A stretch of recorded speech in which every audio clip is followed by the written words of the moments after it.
you can do some insane damage with Attribute Anomalies. What is Attribute Anomalies? So we have two types of anomalies right now in the game, and that is dot, which just means damage over time, and instant damage anomalies. Dots are burn, shock, corruption, and instant damage are freeze, assault, and disorder.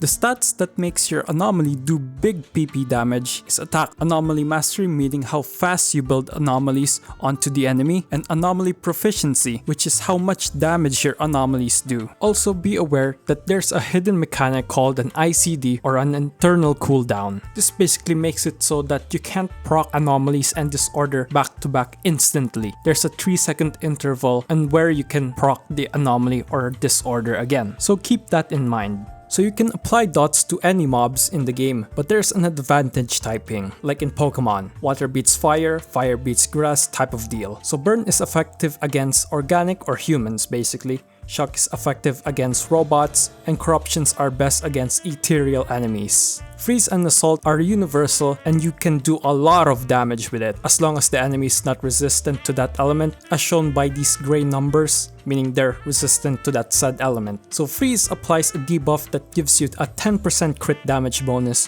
when you shatter a frozen enemy, while assault makes the enemy easier to stagger and you can build up Daze much quicker. So time is also a factor in how much damage you're dealing, so every attribute anomaly lasts for 10 seconds. So the dots and debuffs you apply to the enemies last for 10 seconds. Rather than explaining it, I'll just demonstrate it to you. In the left side, we immediately proc shock and then assault with few amounts of delays. And on the right side, we did the same thing, but we waited 3 seconds and then proc the assault. See the damage difference? Which just changes the damage output of the disorder. And disorder happens when two attribute anomalies are applied to the enemy and it doesn't apply any debuffs, but it does big PP damage. By front-loading all of the remaining dots or the time that the previous anomaly had been applied, and applying a certain amount of Daze to the enemy. So this part, just take it with a grain of salt. I haven't seen anyone do like a full in-depth guide on this, so these are just from my own testing and feels crafting. So the Daze can change depending on what mob you're fighting. If you're up against a weaker mob, you'll at least fill up half of their Daze bar up. And if you're fighting an elite or a boss enemy, Daze buildup will be lower. But also keep in mind that if you match the elemental typing,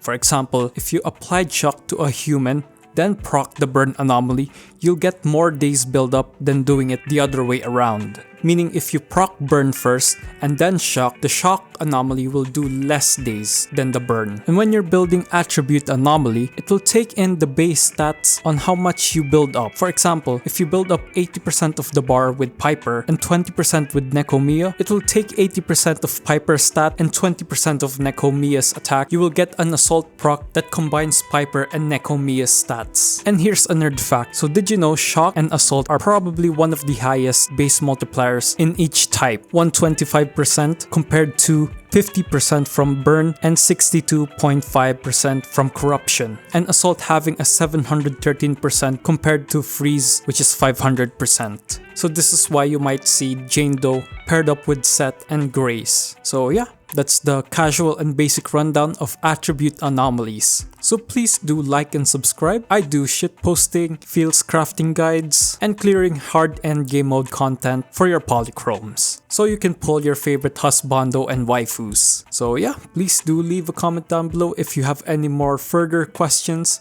I'll answer them to my fullest knowledge, or maybe someone smarter than me can answer it. So yeah, here's a video about Jane Doe's speculated best teams that I crafted to help you build a team around her. It has her free to play and premium team there. So yeah, just click it.